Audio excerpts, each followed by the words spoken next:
सखियों, मेरी प्यारी गोपियों, तुम्हें पता है हम तुम्हें कितना याद करते हैं। तुम्हारे बिना ना यहाँ की हवा अच्छी लगती है, ना यहाँ के वृक्षों की छाया, ना खाना अच्छा लगता है, ना पीना।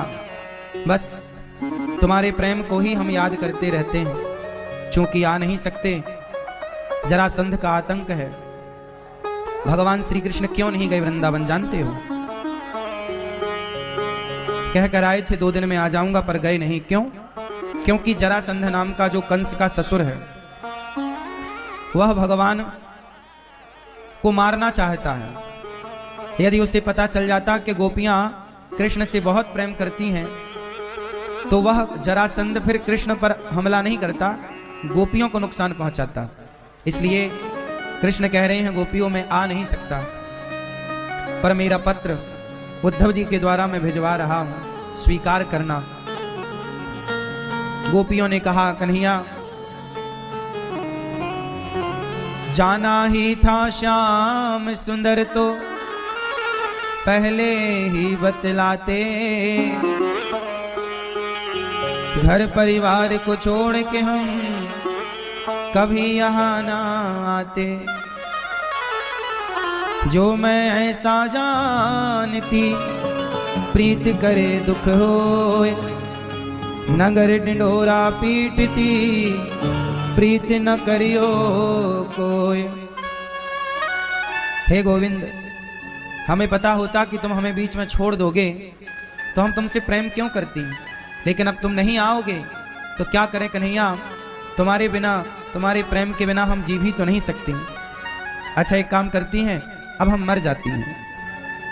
एक सखी बोली, अच्छा अब कृष्ण बोल रहे हैं कि वो नहीं आएंगे, चलो अब मर जाते हैं।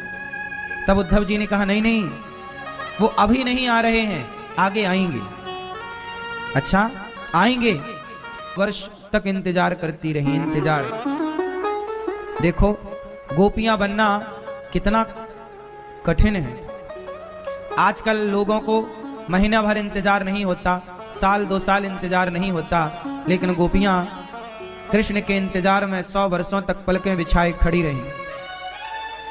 वो इंतजार गोपियों को इतना मजबूत कर दिया कि आज युगों युगों के बाद भी हम सब गोपियों की गाथा सुन रहे हैं। गोपियों की गाथा क्या है? गोपियों को क्यों याद किया जाता है? प्रेम के कारण। हम कृष्ण और गोपियों के प्रेम की याद करते हैं। जैसे गोपियां भगवान से प्रेम करती हैं ना, ऐसा ही प्रेम हमें करना चाहिए। भगवान कैसे मिलेंगे? कोई पूछे कि ईश्वर कैसे मिलते हैं, तो गोपियों की तरह प्रेम करोगे तो भगवान मिल जाएंगे। प्रेम को लिखकर नहीं बताया जा सकता था, प्रेम को कह कर के नहीं बताया जा सकता था। इसलिए प्रेम का उदाहरण बनने के लिए गोपियों ने ये लीला रची, और गोपियां प्रेम के वशीभूत होकर, प्रेम में डूबकर कृष्ण के समीप रही। कैसा प्रेम करना चाहिए भगवान से? जैसे भरत जी ने किया। राम के लिए अयोध्या छोड़ी, राम के लिए सब छोड़कर केवल राम। ऐसे गोपियों ने केवल श्याम। एक राम के पीछे जगत छोड़ रहा है, एक श्याम के पीछे जगत छोड़ रही हैं। आप लोग एक बात समझ लीजिएगा कि भगवान को तब तक नहीं पाया जा सकता जब तक प्रबल प्रेम ना हो। एक होता है प्रेम जो कि आपका आपके बेटे से है, पत्नी से है, माँ से है, पिता से है। हम सबके अंदर प्रेम तो है ही ना। माँ के लिए प्रेम, पिता के लिए प्रेम, बच्चों के लिए प्रेम, पत्नी और पति के लिए प्रेम होते ही है। इस संसार में भला प्रेम किसके पास नहीं है? सबके भीतर प्रेम है या नहीं? सबके भीतर प्रेम होता है, लेकिन भगवान प्रेम से नहीं, प्रबल प्रेम के पाले पड़कर प्रभु को नियम बदलते देखा। भक्त का मान टले न टले, भगवंत के मान को टलते देखा। भगवान प्रेम से, प्रबल प्रेम से मिलते हैं, प्रेम की पराकाष्ठा। अच्छा एक बात मुझे आप लोग बताओ, आप लोग प्रेम करते हो कि नहीं? क्यों? बेटा से, बेटी से, परिवार से, संसार के लोगों से कितने लोग प्रेम करते हैं? बेटी, बेटा, परिवार से जो प्रेम करते हैं संसार से, वो हाथ उठा के बताएं। प्रेम करते हो? क्यों? आप प्रेम किससे करते हो? परिवार से।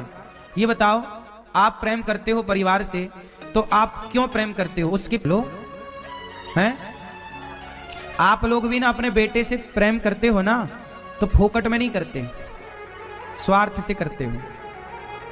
स्वार्थ होता है कि हमारा बेटा बुढ़ापे में हमारा सहयोग करेगा, पैसे कमा कमा के देगा, हमारी इज्जत करेगा। तुम्हारी इज्जत ना करे तो तुम अपने बेटे को गालियां देने लग जाते हो, फिर कहां चला जाता है प्रेम? इसका मतलब यह है कि तुम्हारा जो प्रेम है वो प्रेम नहीं है, केवल स्वार्थ है। बेटा से, बेटी से, बेटी जब तक बात माने, बेटा जब तक बात माने तो माँ बाप बड़ा स्नेह करते, बड़ा प्रेम। और बेटा नालायक हो जाए, जरा आंख दिखाने लग जाए, तो फिर कहां चला जाता है प्रेम? इसका मतलब यह हुआ कि संसार के लोगों से कभी प्रेम हो ही नहीं सकता। संसार के लोगों से स्वार्थ होता है बस। उस स्वार्थ के दुनिया को आप प्रेम समझ लेते हैं। अच्छा सुनो, बच्चों का भी स्वार्थ होता है माँ बाप से, वो भी प्रेम नहीं करते माँ बाप से। अब कोई कहे बेटा कि मैं तो अपनी माँ से बहुत प्रेम करता हूं, हाँ करते होंगे आप, लेकिन उस प्रेम में कहीं ना कहीं बिल्कुल जरा सा स्वार्थ छिपा होगा। जब बहुत बारीकी से देखा जाएगा तो वो स्वार्थ नजर आ जाएगा। क्यों जी, बात सही है? मैं बहुत बारीक दृष्टिकोण की बात कर रहा हूं। सामान्य दृष्टि से तो प्रेम दिखता है, लेकिन और गहराई से उतर कर देखोगे तो प्रेम नहीं है, वो क्या है? बोलो बोलो। बेटे का माँ बाप से क्या होता है? बेटा मांगेगा कि मोबाइल दिला दो, बेटा मांगेगा गाड़ी दिला दो, दिला दोगे तो वो कहेगा हमारे पिताजी तो अच्छे हैं, नहीं दिलाओगे तो गुस्सा हो जाता है। फिर कहां चला गया प्रेम? बोलो, फिर कहां गया प्रेम? पत्नी बोलती है हम बहुत प्यार करते हैं आपसे, और पति जरा डांट दे तो झोला उठा के मायके भाग जाती है। कहां गया प्रेम? तुम्हारा प्रेम नहीं है मेरा पति मेरी बात मानता रहे, मेरा पति मेरे लिए कमा कमा के लाता रहे, तब तो मेरा पति अच्छा है, और मेरा पति मुझे पैसा नहीं देता, मेरा पति मेरी बात नहीं मानता, अरे हमारा पति अच्छा नहीं है, हम मायके जा रहे हैं। पति पुरुष का भी स्त्री से प्रेम नहीं, स्वार्थ होता है। और स्त्री का भी पति से प्रेम नहीं, क्या होता है? देखो, सामान्य दृष्टिकोण से देखोगे तो प्रेम ही दिखेगा, लेकिन मैं जिस दृष्टि की बात कर रहा हूं, बिल्कुल गहरी बात, वहां झांक कर देखोगे, जैसे आंखों से कभी बैक्टीरिया नजर नहीं आता, लेकिन माइक्रोस्कोप से बैक्टीरिया दिखता है, उसी तरह मैं उस माइक्रोस्कोप की दृष्टिकोण की बात कर रहा हूं कि यदि उस गहराई की दृष्टि से देखोगे तो पत्नी का भी तुम्हें स्वार्थ नजर आ जाएगा, पति का भी आएगा। अच्छा बताओ, आप तो रहते हो गृहस्थ में, बताओ पति पत्नी का प्रेम होता है कि स्वार्थ? बताओ, आपका अनुभव बताओ क्या है? बस खुश रखिए, आप हमें जरा दुख ना दीजिए। हम आपके सुख के साथी तो हैं, इसका मतलब तो यही हुआ ना कि वो आपके केवल सुख के साथी हैं, दुख के साथी नहीं। लेकिन प्रेम की परिभाषा कुछ अलग है, इसलिए कहता हूं कि जो प्रेम शब्द है, ये प्रेम पत्नी के लिए, पति के लिए, परिवार के लिए है ही नहीं। पत्नी, पति, बेटा, बेटी, ये जितने भी रिश्ते हैं, माता पिता, बहन भाई, ये सारे रिश्ते जो है ना, इन रिश्तों में स्वार्थ है।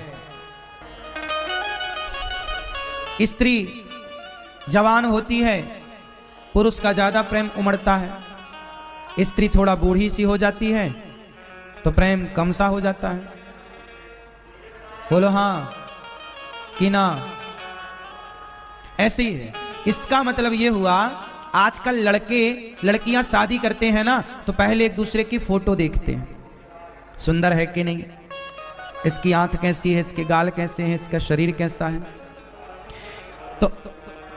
तो जो शादी आप लोग करते हो, वो शादी लड़की से थोड़ी करते हो, लड़की की सुंदरता से करते हो। सबको सुंदर लड़की चाहिए। आजकल लड़के लोग शादी करने के पहले क्या देखते हैं? लड़की कैसी हो, बोलो बोलो, सुंदर हो। लड़का कैसा हो, सुंदर हो। इसका मतलब यह है कि कोई आपसे प्यार क्यों करेगा? हा? लोग आपसे प्रेम नहीं करते, आपकी बोलो सुंदरता से प्यार करते हैं। इंद्रिया विरक्त आए राजा बलि के यज्ञ में। उस समय वो यज्ञ किस नदी के तट पर चल रहा था जानते हो? राजा बलि का यज्ञ किस नदी के तट पर चल रहा था? और वामन भगवान 3 पग भूमि किस नदी के तट पर मांगे थे पता है आपको? नर्मदा मैया के तट पर। कहां पर मांगे, बोलो? हां, नर्मदा मैया के तट पर राजा बलि का यज्ञ हो रहा था। और राजा बलि के यज्ञ में वामन भगवान आए। पहले पग में पाताल नापा, दूसरे पग में जब सत्यलोक नापा तो कहा जाता है कि ब्रह्मा जी ने अपने कमंडल में जल भरा। कहां का जल भरा? नर्मदा जी का। कहां का जल भरा? नर्मदा जी का जल भरा। और भगवान श्रीमन नारायण के पांव धो दिए और पांव धो करके कमंडल में वही चरणामृत रख लिया। और जब भगवान वामन के चरणों को धुलकर चरणामृत रख लिया ब्रह्मा जी ने, और जब भगीरथ ने तपस्या की तो कमंडल का वही जल छोड़ा तो वही गंगोत्री से निकल करके जो चली वही गंगा सागर पहुंची। वही गंगा है, वही गंगा है। तो गंगा मैया का एक संबंध नर्मदा मैया से भी है, पता है आपको?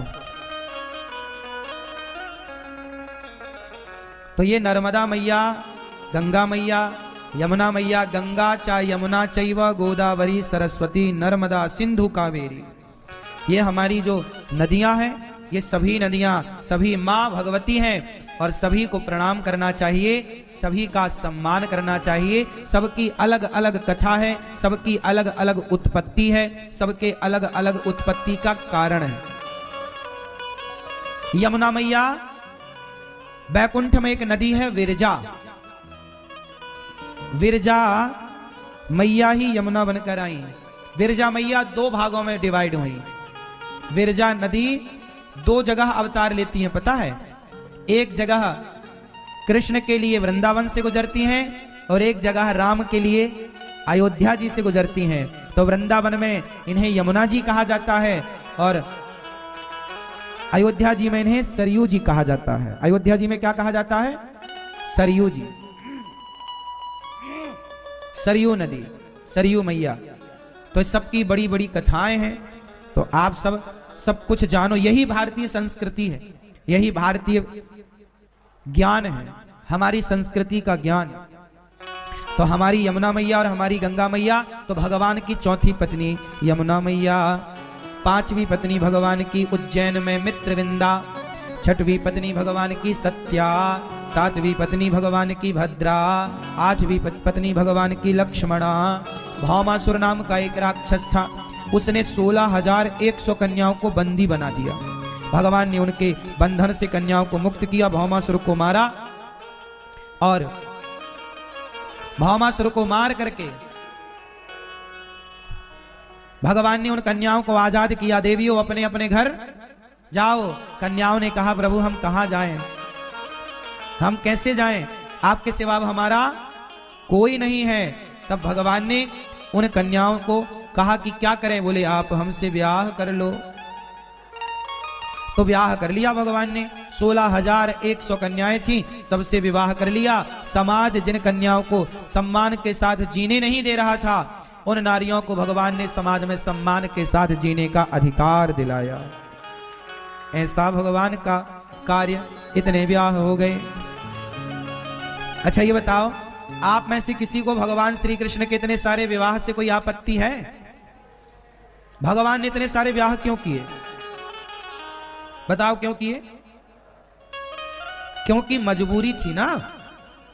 कन्याएं बंदी बनाया था एक राक्षस ने। जाए तो जाए कहां, समाज स्वीकार थोड़ी करता, उनसे ब्याह कौन करता? तो जिन्हें समाज स्वीकार ना करे उन्हें भगवान ने स्वीकार किया और विवाह हो गए टोटल 16,108। 10 बेटा, इतना बड़ा परिवार भगवान का। भगवान भी बहुत बड़े परिवार वाले हैं। श्याम भरोसे मैं निश्चिंत हूँ, क्योंकि मैं तो श्याम पर आश्रित हूँ। श्याम चरण में पूर्ण समर्पित हूँ, इसीलिए मैं सदा सुरक्षित हूँ।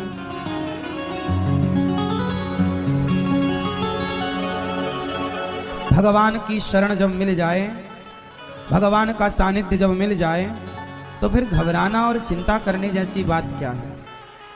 सुदामा जी कैसे गरीब हो सकते हैं भाई? कोई क्यों गरीब होगा? सुदामा जी के पास कृष्ण जैसा धन होए, भला सुदामा जी गरीब? कृष्णस्यासीत् सखा कश्चित् ब्राह्मणो ब्रह्मवित्तमः, विरक्त इंद्रियार्थेषु प्रशांतात्मा जितेंद्रियः। विरक्त सुदामा जी, इंद्रियों पर कंट्रोल, प्रसन्न रहने वाले जितेंद्रिय सुदामा जी फटे पुराने कपड़े पहनते हैं। और सुदामा जी की पत्नी आज सुशीला मैया ने कहा कि प्रभु जाओ अपने मित्र से मिलाओ, दर्शन तो कराओ। सुदामा जी जब दर्शन करने चले, 4 मुट्ठी चावल 4 मुट्ठी चिवड़ा लेकर के, सुशीला ने 4 मुट्ठी 4 घर से चिवड़ा ले आई, बांध दिया। पूज्य स्वामी जी महाराज, पूज्य श्री लक्ष्मी नारायण मंदिर वाले पूज्य स्वामी जी श्री रामानुजाचार्य पूज्य स्वामी जी के चरणों में दास अनिरुद्ध का कोटि कोटि वंदन नमन।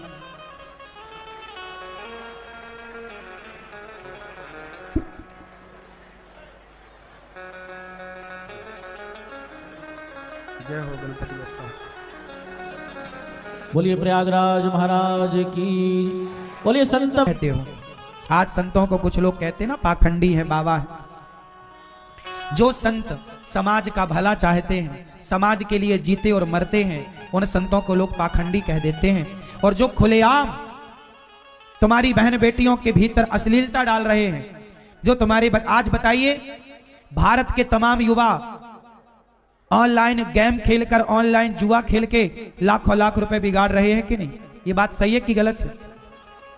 हर तुम्हारी गली मोहल्ले में 1-2 लड़का जुआ खेल के बर्बाद हो चुके हैं। ऑनलाइन जुआ जो मोबाइल पे आजकल खेला जा रहा है, बर्बाद हो चुके। बताओ ये जवान बच्चे जो बर्बाद हो रहे हैं, डिप्रेशन में जा रहे हैं, कौन जिम्मेदार है? बॉलीवुड के वो लोग जो धड़ल्ले से जुए का प्रचार कर रहे हैं। क्या इस देश में जुए का प्रचार होना चाहिए? अरे जुआ खेला था, कौरवों ने सर्वनाश हो गया। जिस जुए से कौरवों का सर्वनाश हुआ, जिस जुए से पांडवों का वनवास हुआ, जिस जुए से द्रौपदी का अपमान हुआ, जिस जुए से नारी के कपड़े उतारे गए, आज उसी जुए का प्रचार बॉलीवुड कर रहा है, धड़ल्ले से कर रहा है। कोई बोलने वाला नहीं, कोई रोकने वाला नहीं। और बच्चे उन बॉलीवुड के लोगों को अपना सुपर डुपर स्टार मान रहे हैं। आजकल के युवा बॉलीवुड को अपना फैन मानते हैं कि ये हमारे दोस्त हैं। जब तुम्हारे दोस्त बॉलीवुड के वो लोग जो स्वयं चरित्रहीन हैं, गुटखा बेच रहे हैं, गलत काम कर रहे हैं, जब वो तुम लोग उन्हें अपना दोस्त मानोगे तो तुम्हारा नाश तो होगा, तुम्हारे भीतर भी अश्लीलता आएगी, नशा आएगा। इसलिए तुम्हारा दोस्त, बॉलीवुड के लोग तुम्हारे दोस्त नहीं हैं, ये साधु संत तुम्हारे दोस्त हैं। संतों को अपना दोस्त मानो, संतों को अपना मानो, जो समाज की सेवा के लिए जीते हैं। संतों को तुम पाखंडी कह देते हो। अब बताओ बॉलीवुड कितनी गहराई से काम कर गया। बॉलीवुड में आपने सुना होगा, अच्छा ये बताओ, एक लड़की को आप पकड़ो और उसके साथ दुष्कर्म करो, ये सही है कि गलत है? बोलो बोलो। लेकिन बॉलीवुड कहता है कि आप किसी को भी पकड़ो, ना उसकी हाँ ना का कोई जरूरी नहीं है उससे पूछने की। बॉलीवुड खुलेआम कहता है किसी भी लड़की को पकड़ो और उस लड़की को पकड़कर आप उसकी हाँ ना पूछे बिना आप उसके साथ जो मनमानी हो करो। देखो ना, मैं एक गीत सुनाता हूं बॉलीवुड का, उसका अर्थ आप लोग बताना। गीत है तू हां कर या ना कर, तू है मेरी किरण। तू हां कर या, क्यों जी है ये गीत के नहीं सुना है? हाँ तू हां कर या ना कर, तू हां कर या ना कर, तू है मेरी। बोलो अब बताओ, चाहे वो हां करे या उसकी हां ना की परवाह नहीं कर रहे हैं, बस तू है मेरी। अब यही गाने सुन सुन के तो लड़के कोई किसी को पकड़ के और उसके साथ यदि दुराचार करता है तो प्रेरणा तो बॉलीवुड से मिल रही है ना। इन बारीकियों को आप समझ क्यों नहीं रहे कि लड़की की हां और ना से इन्हें कोई मतलब? तू हां कर या ना कर, तू है मेरी किरण। अब क्या है ये बताओ जरा, किस ओर इशारा है ये कि लड़की की आप हां ना से कोई मतलब नहीं रखते? अब बताओ ये नारियों का सबसे बड़ा अपमान है या नहीं? लेकिन नारियां ये गीत खुद गाती हैं, कोई ऑब्जेक्शन नहीं है तुम्हें। कुछ भी परोस रहा है बॉलीवुड और आप सब देख रहे हैं। इतने इतने से कपड़े पहनाते हैं बॉलीवुड में लड़कियों को, क्या ये नारी का अपमान नहीं है?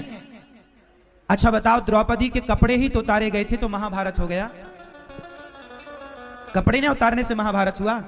और आजकल बॉलीवुड तो कपड़े उतरवा के परोसता है, टीवियों पे इतने इतने से कपड़े पहनाता। क्या स्त्रियों को खड़े होकर नहीं बोलना चाहिए कि भाई ये स्त्रियों को इस तरह से अश्लीलता से क्यों पेश कर रहे हो? एक नारी यदि समाज में निर्वस्त्र खड़ी हो जाए तो समाज दौड़ करके उसे ढक देता है कि भाई क्या कर रही हो तुम, निर्वस्त्र क्यों हो, ये कपड़े ढक लो। क्यों जी ढका जाता है? नारी को ढका जाता है कि उघारा जाता है? बोलो, नारी उघारी हुई अच्छी लगती है कि ढकी हुई? बोलो। लेकिन बॉलीवुड तो उघार रहा है। कोई पिक्चर उठाकर देख लो, सब में अश्लील चित्र हैं। कौन बोले? लेकिन एक अनिरुद्धाचार्य के कहने से क्या होगा, जब तक ये लाखों मेरी माताएं नहीं विरोध करेंगी। क्यों भाई, ये बहनों को तुम अश्लीलता क्यों बना रहे हो? बंद करो, ये सालों के घर में घुस के मारने की जरूरत है नालायकों के।